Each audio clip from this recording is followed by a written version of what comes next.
Hey guys, Justin Nelson here, the host of the Leverage podcast, also known as the Delegation Roundtable. And today we have another awesome guest to discuss all things. And guys, this guest is going to be really cool because I feel like I've seen this guest's journey. I'll introduce you guys to Adam here in just a second. But I saw a journey. Whether you want to call it, I don't want to call it owner/VP, but I know like high up within a certain organization many years ago that I knew. We met in a mastermind group and kind of saw, him go from, almost like an employee and a higher up to like just going all in and really starting something that's really turned into an amazing business, a business. I know I commented on a post of his the other day, and maybe we'll get into it a little bit, where, people were giving him advice and, they were giving him advice and didn't realize he probably has 40, 50, 60 employees, whatever it is nowadays, can't keep track. And so I love that because a lot of our guests don't have that kind of level of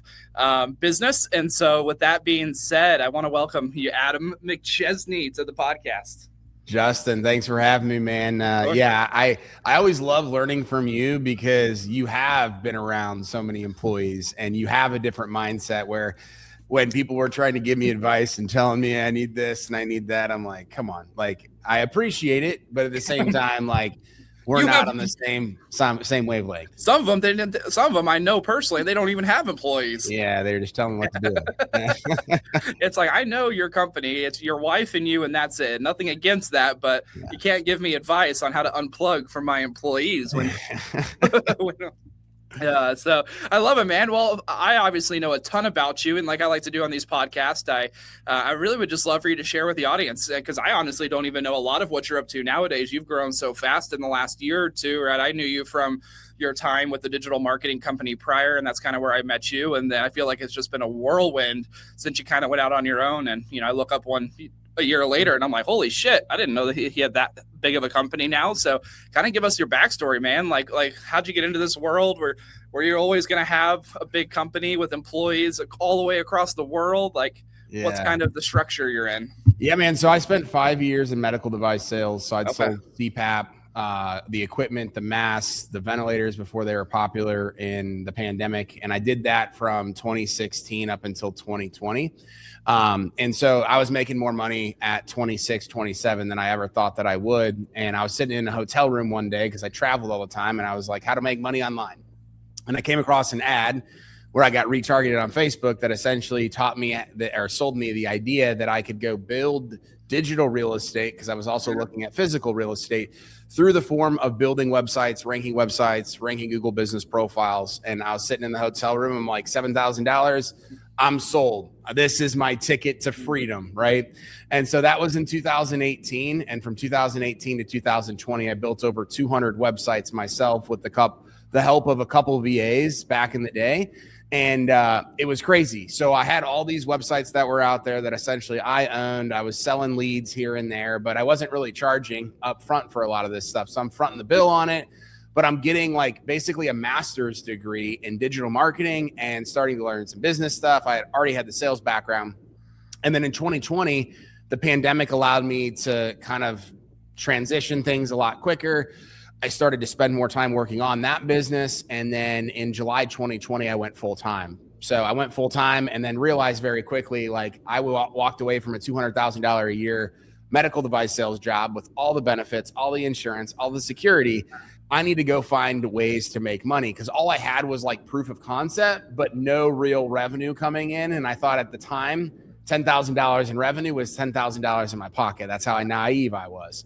And so I switched my business model up very quickly to be more of a traditional agency that we kind of are today. Yeah. And then I still had a bunch of those websites that were out there, and some of them ended up turning into companies like our auto glass company that we built and then sold in 2025. But I did it on my own for 9 months, then became a franchisee of a digital marketing agency, then became 2 years later a partner and VP there. Had a little bit of an exit transition out of there in 2024. Had a little bit of a non-compete, a lot of legal stuff that went on. And then we were able to restart the agency under Builders of Authority in October of 2024. So I had a brief time where I was running a mastermind that I did for 2 years, teaching people personal branding and digital marketing. I was doing some agency coaching, some CMO stuff. told myself I was never going to restart a digital marketing agency because of all the horror stories that I had previously. And then I just wound up doing it again. And we went from basically 0 to 500,000 in 90 days at the end of 2024. We went and surpassed 1 million and 2 million last year, and we're on pace to do about 3 million in our second full year. Nice. And sitting at 44 employees today. That's awesome. Well, so like, talk to me about that. Like, how did you like overnight just like develop the leadership skills? And maybe it had been seasoning, but like to go from like VP, franchise, in that world where you might have shouldered a little bit of some of that responsibility, but then to going like, okay, I'm now just going to jump in, do it again, and then wake up 2 years later and have 44 employees. Like, how did you like grow a level of leadership that fast? Because like I know my story was similar, 0 to probably 60 employees in 2 years, give or take. And I know I learned a lot of really hard lessons from, not quite being ready, to be that leader yet. Yeah.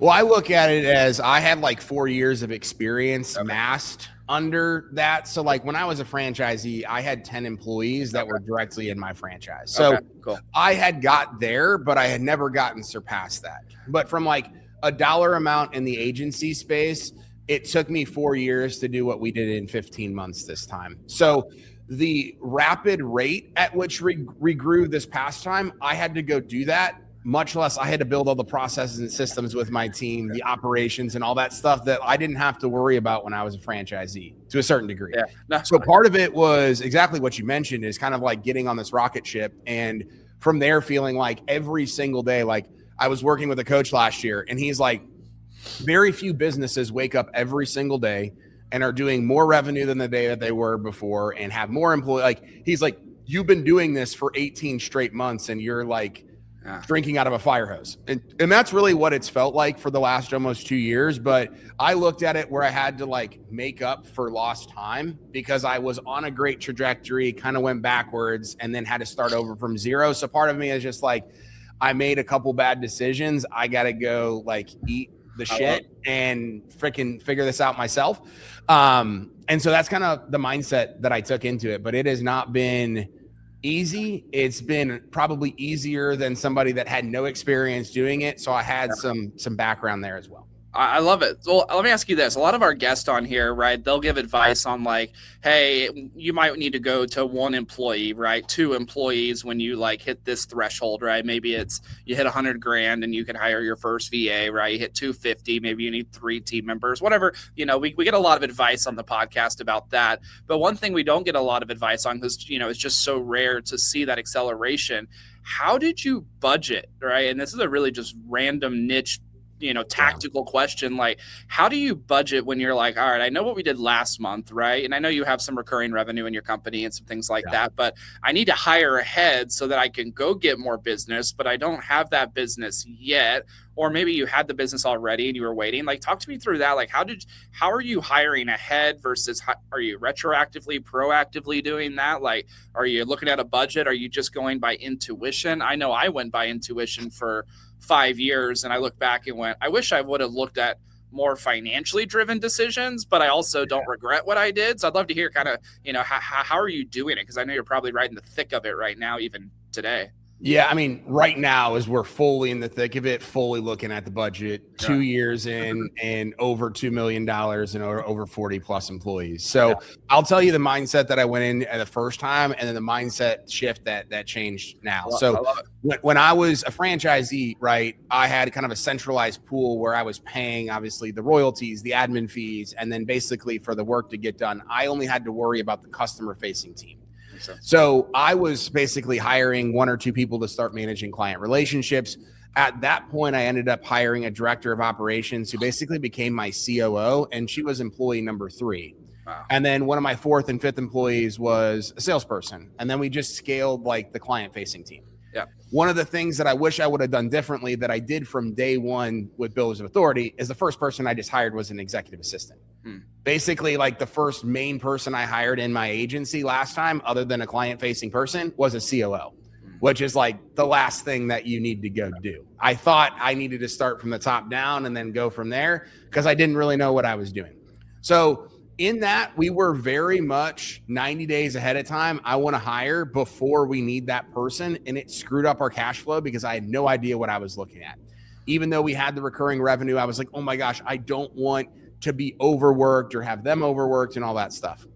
When we relaunched, the first person I hired was an executive assistant. The second person I hired was the client-facing person. And the third person I hired was more the product person. Mm-hmm. So I just started to take off bits and pieces and kind of go from there. But I would say we had hit $1 million in revenue and we were understaffed. And because I was like, hey, I want to kind of play the other side. I hired way too early. Yeah. I want to see how long that we can go. And we were at like 7 or 8 employees. And it was lopsided. So we went on this spree and we hired like basically doubled the team in 60 days. Okay. So I've been on both ends of it. And right now, I think until you get to, I think it depends obviously on your business. But for us, it was like once we hit $2 million and once we hit about 35 employees, that's when we really had to stop being like, we have to stop trusting our gut. We have to stop just trying to outsell whatever our overhead is. That was what I had been doing my entire life in medical sales and everything else. So now I'm learning the reality of what it actually means to hire based on budgeting. I love that. Talk to me a little bit. And then again, it's just super tactical. And I love this compared to some of our conversations. We'll definitely dive into like what you guys do and your specialty in a little bit. But like from a tactical standpoint, you're almost having to, and you can tell me if it's different than what I experience, like you're almost having to also be hiring right now, even though you're not hiring, just in, preparation for if there's any churn on your team, right? Yeah. If there's any so not only are you recruiting to your next level, you're also always having to build a bench. So talk to me about that.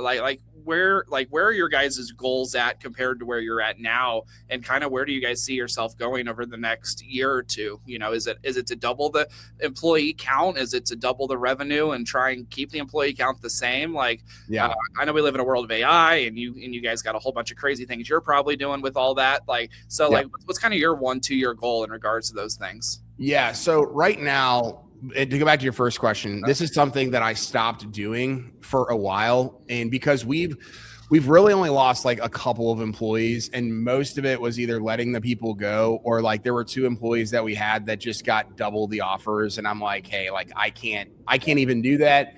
So like knock on wood, we just haven't really had that. Nice. And so with that is I kind of got in the mindset of like, hey, we got our leaders in place, like we're good, all this stuff. And we're now bringing into one of our biggest departments, we're bringing somebody from the outside in, moving somebody around that was in a manager position, because this person is like somebody that I've been talking to for 5 years now, that the timing was just never right, but it was somebody that was kind of always on my radar, and they reached back out to me with all of this additional experience now. And I was like, oh my gosh, this was kind of a gap inside of our company that we really needed to level up. And so I just wanted to reiterate that as always be recruiting, always be building that roster or that bench or that recruiting list, because the moment that you don't, you become complacent, and sometimes your employees become complacent as well. And so you need to be looking in that free agency market at all times.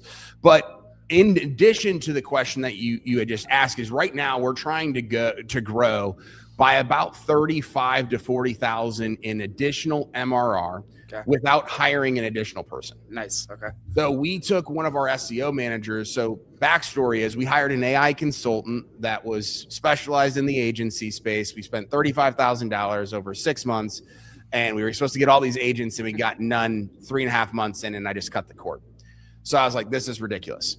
And this stuff is changing so quickly. So I took one of my tech savvy SEO managers and I said, hey, here's my vision. Can you build out an AI department for us internally? The goal is to empower every single department, start buying their time back, start building these agents. So now, as of next Monday, every single in our BOA hub, every single department is going to have the ability to go into this and have an agent start working for them to take off the minutia, basically an executive assistant, admin, VA, whatever you want to call it, for their role. Mm-hmm. And so our goal here is if we can buy back 10 hours a week per individual, which is what this technology is going to do, we can now go scale by 30 to 40K above and beyond where we're at without hiring anybody else. I love that. I love that. Now talk to me about that scaling. Like I'm sure you've seen all the pricing models of the agencies. I know you asked me about our new office space here in Dallas, and I was telling you we have a group of people out there at our mastermind. And one of the things I was teaching them today was like when I first started scaling our company, I did only one time, fees, right? It was $3-4 grand a pop. And then I realized one day, holy shit, I got 50 employees. And next month, if I don't sell anything, I make $0 in income. And then I went the opposite way, right? Went super deep into recurring revenue. And then I realized all I have is recurring revenue. I don't have like any big time revenue pops. I don't have a high ticket, whatever you want to call it, right? No big cash infusions. They were always, and so like as you've grown and you went from one agency, now have the full capability to charge whatever you want. Like, how are you balancing like recurring revenue, which obviously really helps when you have overhead at the size you have, but also cash infusions to go make big $35,000 bets on AI, even if it works or doesn't work, right? You don't do that unless you have some cash infusions and some growth and some margin. So like, how have you designed your products to balance both of those things? So we're about 80% MRR, 20% one time. So on the one time stuff, we're selling websites, we're selling branding and logos, we're selling go high level stuff, we're selling like just setup fees on other stuff. But then the other thing that I've just done differently, and it's not necessarily that I was like not a good steward of my money previously, but I was just, I need to go to this event and I need to invest in this coach. And I need to invest in this mastermind. And like, I've taken some gambles with the AI stuff and with a few other things, but I've gotten so frivolous of like, I'm going to build up our business bank account to be in a position to where we can go sponsor an event if we want to go do that, or go make a big purchase here, or whatever the thing is. And then the other thing is I don't have royalties and I don't have fulfillment fees that I have to like. So I was looking at it like, we're priced more expensive than I was previously, but then there's been this influx of cash because I've just been a better steward of the money, and I also don't have the same expenses that I did before. I love that. Well, let's dive into, I know we're getting a few minutes into this, but for those that are watching, well, what is your guys' bread and butter? Like, what are you guys crushing it with? I know when people hear digital marketing, it can go all the way from creating a website to, like you said, Google business pages, all the way to, I think a lot of people might think, people that run my Facebook ads, right? And so I don't even know what you do these days. So like, what are the main services you guys are offering up? Yeah, so we primarily serve contractors and home service businesses, so everything from roofers, tree service companies, outdoor living, remodelers, you name it, and then real estate investors, so the wholesalers. Those are kind of some of our main industries and niches. Our main product is SEO, then it's Google PPC and LSA, and then Facebook ads, and then we do sell a lot of websites as well, because obviously a lot of our clients need a website before we go do everything else. But that's kind of our primary service offering. The big thing that we're tying in is the technology and the data to be able to integrate our tracking and reporting inside of our clients' CRMs and project management systems systems. So our clients now know, hey, if I spend $5,000 a month on Facebook ads or Google ads or whatever, the exact return on investment and what ad or what keyword made them money, and then the ones that bled them money. So that's where we've kind of leveled up from a software and technology and reporting game. So it's lead generation plus data analysis is kind of how I explain it. I love that. Now, let me ask you this. Why should someone consider, because I know there's probably not a cut and dry, always the right answer, but, for especially in the contractor world, right? A lot of those people don't come from backgrounds, where they're working with tech or marketing, they just are really damn good at what they do. Why should they consider using an agency versus, I feel like a lot of people this day think they know how to do everything, right? Because it's like, I got Claude, I got my Claude bot, I got my, this, I have my Opus, I have my, I hear a new word every day that someone has, yet they haven't made more money in 6 years, or their business hasn't grown, or they still don't have a website. I got my Lovable app made, which I think are all great things, but at the end of the day, they're probably better at swinging the hammer, right? Or managing people, or, managing the warehouse, whatever they're doing, than probably building an app. So like, why should, in this day of AI, people be considering using a marketing agency? So what's hilarious about what you said as well is there's obviously a lot of people that are building websites with AI, or there's even now people that are having these little bots go in and build WordPress websites. So originally it was like, hey, you don't want to use AI to build your website because they're not going to build it on WordPress. Well, now people are saying, well, now I'm building it on WordPress. It's great.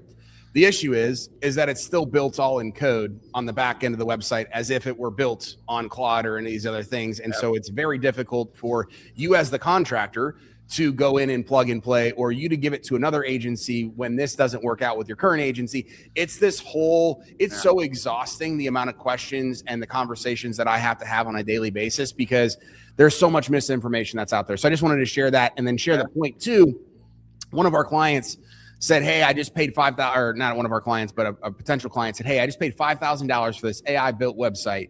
He goes, I need a new one because obviously it wasn't working. And he goes, I'm so pissed because he went into Claude with a Claude-based website and said, will this website rank on Claude or any of the other LLMs? And they were like ripping it apart. Absolutely not.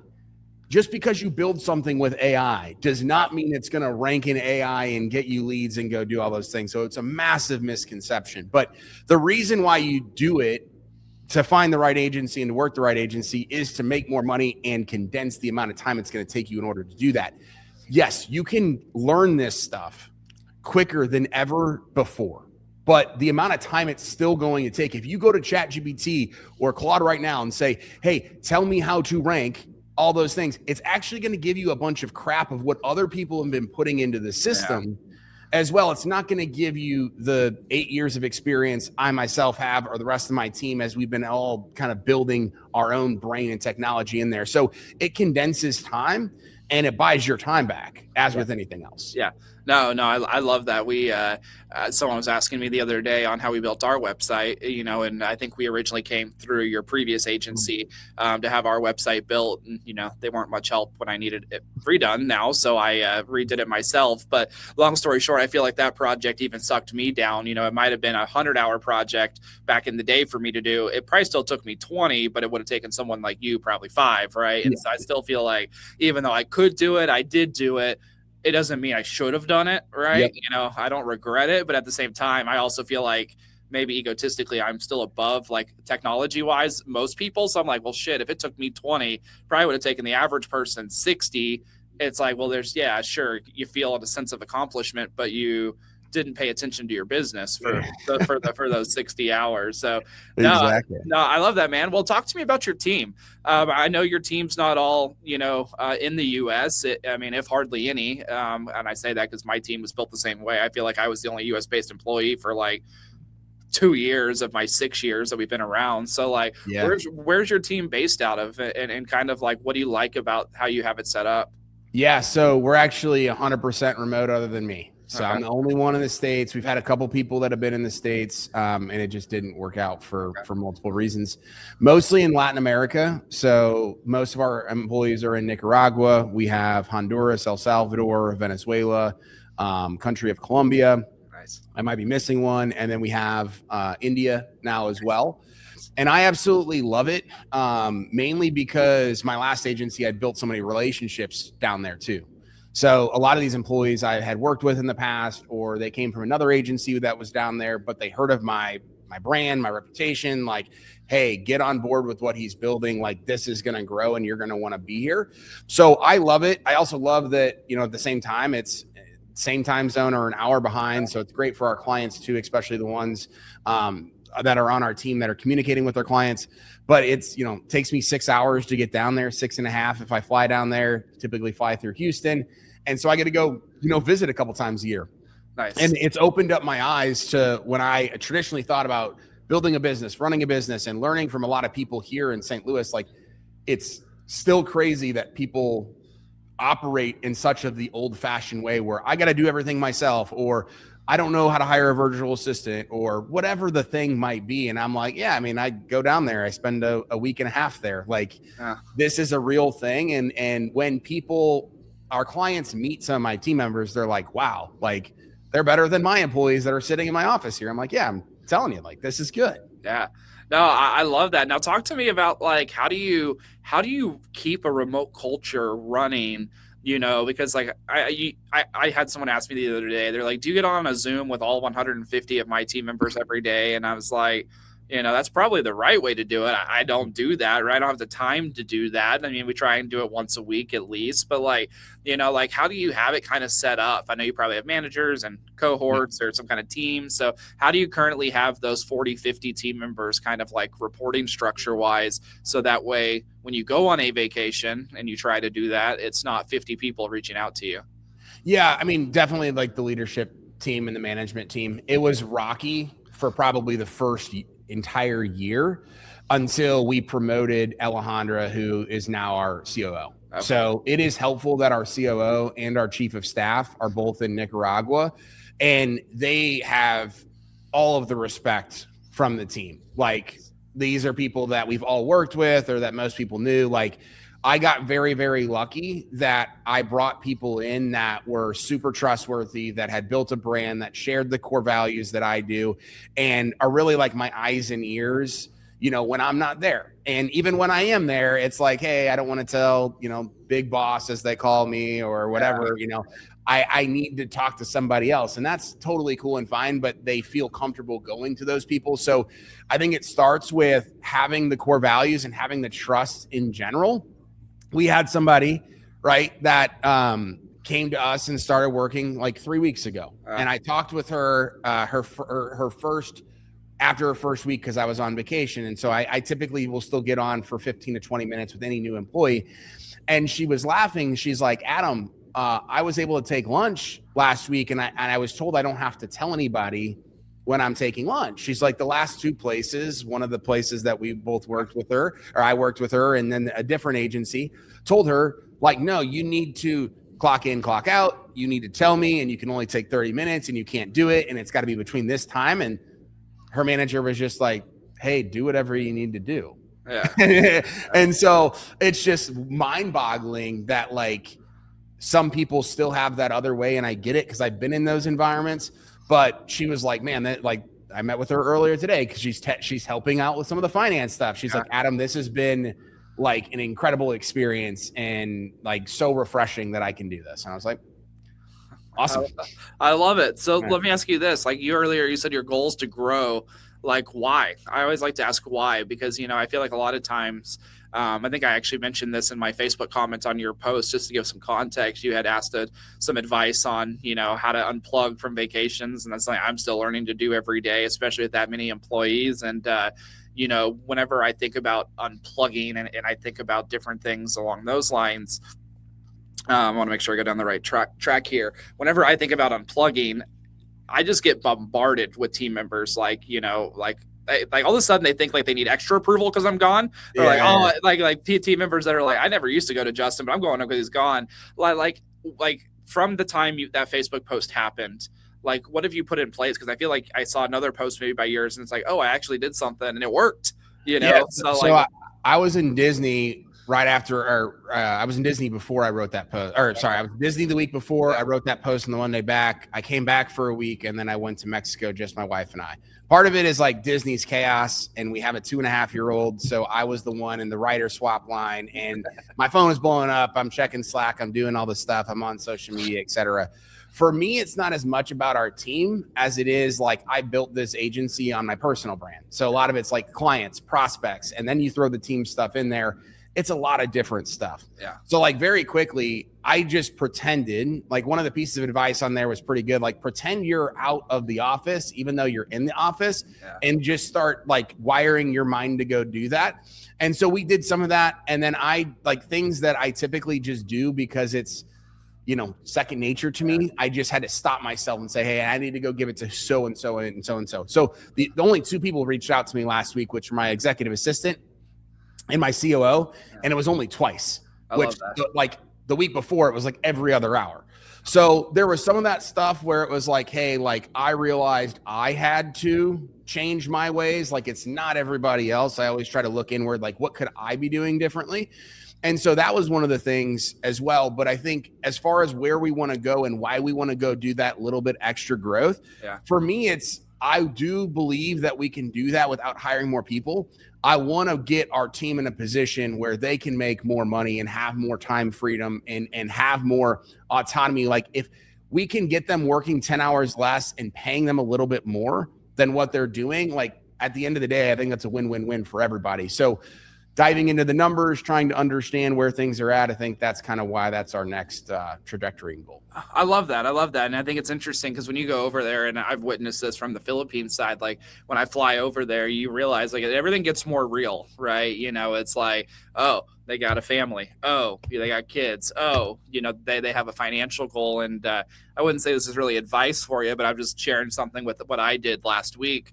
I put a job form in one of our group calls with all of our team members, and I had them all fill out, you know, what's your income now, which I knew, but I wanted them to put it on the form, right? Yeah. What's your dream income, right? And like, what's your dream vacation? What's your dream goal? And it was interesting. I printed them all out and I hung them up, which I don't have a lot of office wall space. So to put up 150 of these things, it looks pretty wild. Yeah. But I think it's interesting you say that because it's like, I want at some level we stop playing the game for us. And it's like, how do I help them hit their goal, right? Which, you know, maybe Latin America is different. I don't think it is because we just opened up a division there in the last 6 months. And it seems to be very similar. It's like in a lot of these foreign countries, like their goals are, you know, very outward facing goals, like it's for their family, it's for their community, which I love.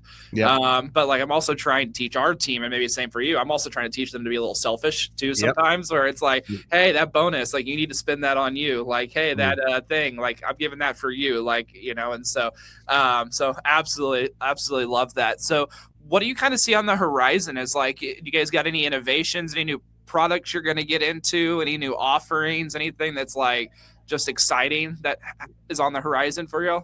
Not anything that I think on the surface level is any different. Obviously, like we're getting asked every single day, I was on a sales call right before this. What are you doing different about AI SEO than SEO? I'm like, a lot of it's just the same. Like, here's a couple of things that you can be doing as the business owner differently, but at the same time, we're going to get you ranking. And here's our clients that are already getting leads from ChatGPT. So I think the industry as a whole is going to be changing. I think a lot of agencies are going to go away over the next 2 to 3 years. And I think our product and deliverable is going to have to be more synced into whatever you want to call it, the digital marketing. It's just like, hey, you're doing everything from the go high level stuff to the website building, to the SEO, to the Google business profile, the paid ads, weave it in with AI, looking at it as more of a consultant and lightly CMO stuff versus agency partner or the client that was just, or the prospect I was talking to. Hey, we got an agency for Facebook ads. We got somebody else that built our website. We got somebody that's doing our SEO. It's like, that's getting too expensive and too cumbersome. It's got to all work together. So I think there's just going to be a new product that's the same thing repackaged as whatever it is today, but elevated a little bit with AI. I love that. Are you guys doing anything with AI outside of the agents being built in? Like, has AI helped you like speed up your product delivery? Like, I know I wouldn't suggest the random person go build a website with AI, but are those things you're able to do to build things faster, quicker? Yeah. So basically what we're doing is we're taking like basically our entry level, right, of specialists, as we call them, giving them the bots and the technology to go buy them time back. Yeah. So as an example, we used to spend 11 human hours every single time somebody onboarded for us with SEO. Between the audit, between the strategy, between the content roadmap, between the competitor analysis, between everything on the back end to set up tracking. Now that's down to about 3 human hours, with those 8 hours getting bought back as the answers to the test. We're not letting AI go do all this stuff because there's too much risk there, but our team now has all the answers. They're then able to go do their work. And that's just like an example of how we're buying their time back to be able to go get better at their thing and spend more time doing the thing versus doing the minutia. I love that. Now, if there's, I'll ask a random question, because we have people all the time, you know, in our industry where it's like, hey, Justin, I'm going to try and go find my own virtual assistant in our world, right, by myself. And, you know, I'll obviously never wish them harm, but I'll be like, hey, here's something to look out for, right? Here's, you know, a few tips. And if you end up coming back to me one day, I'd love to have you, right? In your world, if someone's listening and they're like, all right, I'm not ready for an agency yet, you know I need all these things, but for whatever reason, I'm not going to pull the trigger. like what is the one thing that they could maybe do on their own to like boost it? Is it like go get 100 Google reviews from their customers? Is it, make sure your website isn't archaic? Like, what's one thing if they're trying to do it on their own and they have, for whatever reason, they can't use you for something? What's the one thing as let's say a contractor you would suggest? The reviews and the organic posting. Okay. So the reviews mainly going to start with Google. Like if you can go get 100 Google reviews in most industries, like in the next 12 months, you're going to be light years ahead of your competition. Now, caveat being roofing in Dallas and whatever the other random, industries are where they're super competitive, but like 100 reviews in 12 months is going to be huge. And then the organic posting on social media with your personal brand, your business brand, and then also on Google Business Profile. The organic is the free and easy stuff that you can do on your own or somebody on your team can do it, and it can dramatically grow your business. And then when you do get ready to hire an agency, it's only going to amplify what the right agency is going to do for your business. I love that. I love that. What is something that someone should be looking out for if they're comparing multiple agencies? So if they're comparing you to other people, I don't know. Like I have a general belief when someone's comparing our VA to a company to another VA company, I always kind of say like, you're going to find other VA companies that are also awesome, right? Yeah. We're not like the only awesome company in the world. I'd be lying to you. Yeah. I think that's a red flag. So, they might be comparing you to some other awesome companies, and then they might be comparing you to some other terrible companies that might be trying to sell them snake oil. What are some things that those contractors can ask other companies to pull out red flags? Like for me and our company, for example, I say, hey, if you're comparing another VA company, ask about their foreign status.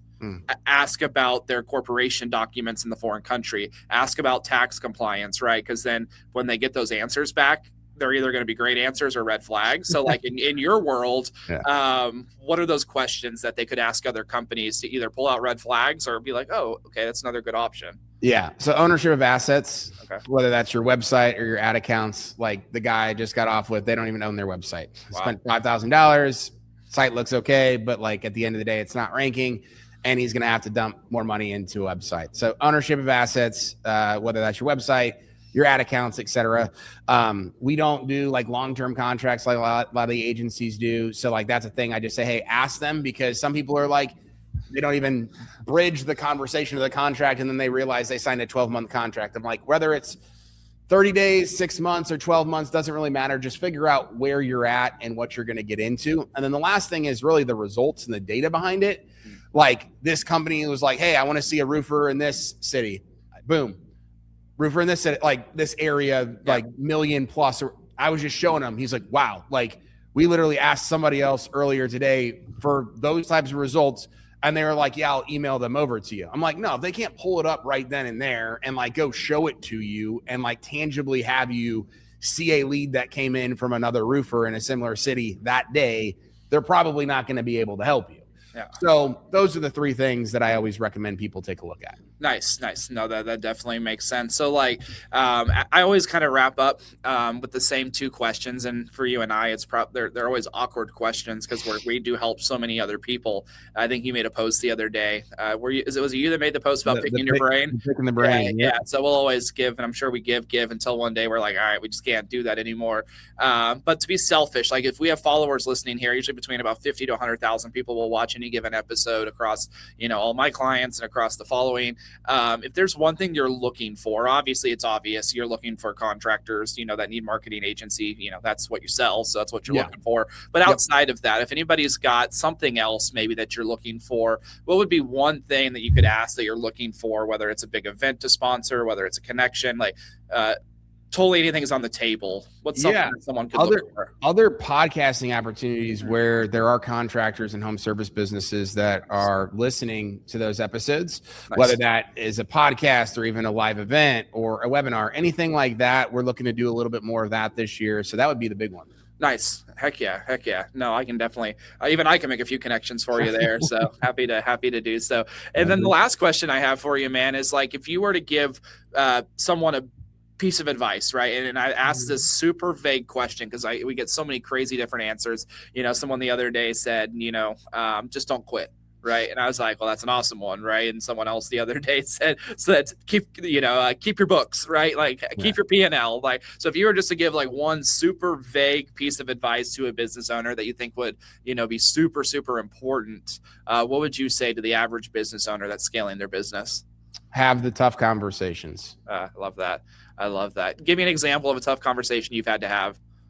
Well, we had to tell somebody today, like, hey, we're bringing somebody else in to replace you. We have this other role inside the company that we think that, we want you still here, but this might be the better avenue.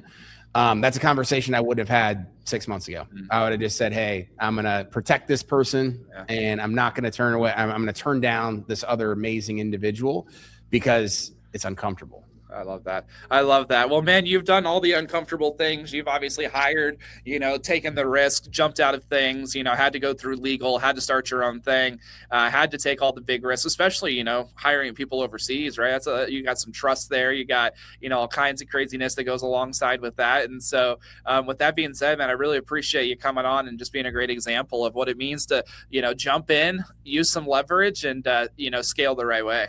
Yeah, man. No, thanks for the opportunity. This was awesome. You're a great host, and I appreciate it, man. Absolutely. So if you guys are here watching, we'll make sure to throw all of Adam's information down below, all the way from his website, how you guys can reach out to him.